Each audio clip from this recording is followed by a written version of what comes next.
শীতকালের কচি কচি পালং শাক আর মসুর ডাল ডিম দিয়ে এত সুন্দর রেসিপি বানানো যায় আগেই জানতাম না। আপনারা না দেখলে বিশ্বাসই করবেন না।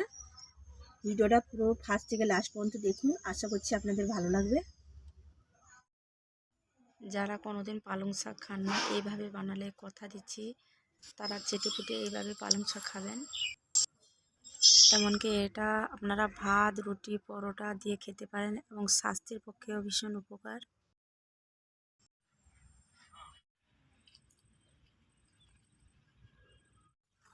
নসিমা কিচেন উইথ ভিলেজ ফুডে চলে এলাম আরও একটা দুর্দান্ত সাথে রেসিপি নিয়ে। এখন তো বন্ধুরা শীতকাল, এই শীতকালে খুব কচি কচি নরম নরম পালং শাক পাওয়া যাচ্ছে। এই পালং শাকের রেসিপিটা আগেও আমি করে দেখেছি, কিন্তু আজকে একটু অন্যরকমভাবে আমি করে দেখাবো, যেটা বাচ্চা, বুড়ো, বয়স্ক সবাই খেতে পারেন আর স্বাস্থ্যের পক্ষেও খুব উপকার। একটু আজকে অন্যরকমভাবে বানাবো, আপনারা পুরো ভিডিওটা দেখতে থাকুন। পালং শাকগুলোকে আমি ভালো করে বেছে নিয়েছি, কারণ পালং শাকে কত ধরনের পোকামাকড় থাকে। এবার পালং শাককে আমি কেটে নেব।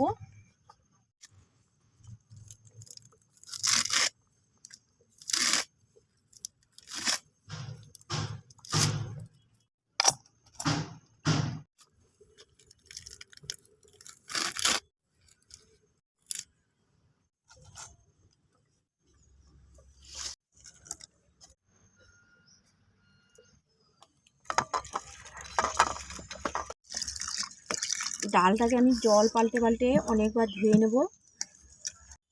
কড়াই দিয়ে দিব অল্প তেল।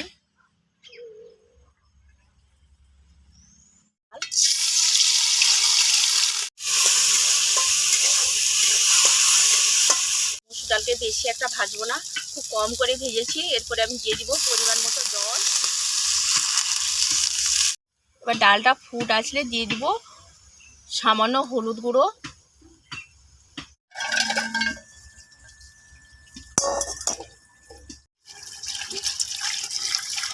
এবার শাকটাকে ভালো করে ধুয়ে নেব।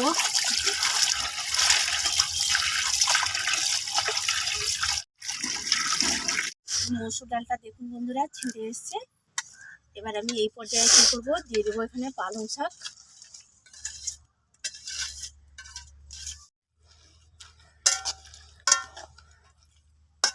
এবার দিয়ে দিব পরিমাণ মতো লবণ। পালং শাকটা সেদ্ধ করতে বেশি একটা টাইম যায় না, 2 মিনিট পরে সেদ্ধ হয়ে গেছে। এবার একে আমি ঢেলে নেব।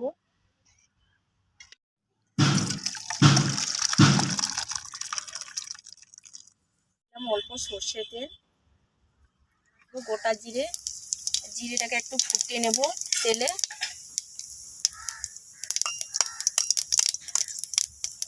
এরপরে এখানে দিয়ে দেবো আমি ডিম।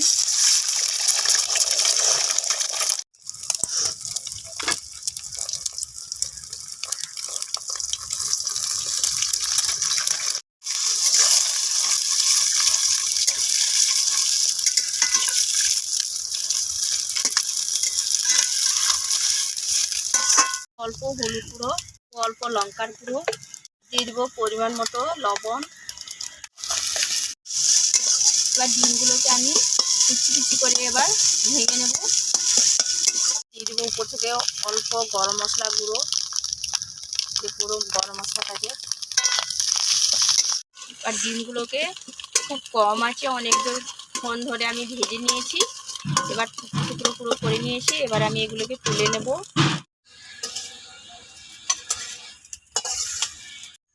কড়াই দিয়ে দেবো সর্ষে তেল, শুকনো লঙ্কা, এবার দিয়ে দেবো গোটা জিরে, 5 ফোড়ন, 2 এলাচ থেতো। এরপরে দিয়ে দেবো এখানে আমি আদা থেতো। মশলাটাকে আমি তেলে ভালো করে ফুটিয়ে নিয়েছি। এরপরে দিয়ে দিব ডাল আর পালং শাক। এরপরে উপরে দিয়ে দেবো এখানে আমি এই যে ডিম ভাজা। এরপরে দিয়ে দিব এখানে আমি ছোট চামচে 1/2 চামচ এরকম চিনি। চিনিটা দিলে সুন্দর একটা টেস্টটাকে ব্যালেন্স করে।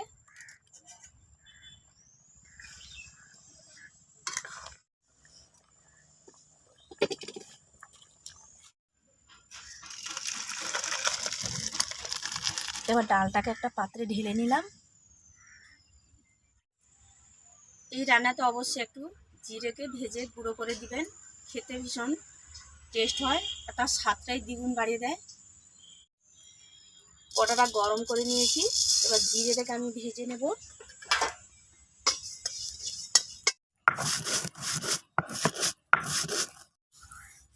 এবার দিয়ে দেব ভাজা জিরা। জিরা দেওয়ার পরে ঢাকনা চাপে রেখে দেব, সুন্দর একটা গন্ধ পাওয়া যায়। ঢাকনাটা খোলার পরে সুন্দর একটা বাসনা আসছে ডাল থেকে জিরে গুঁড়ো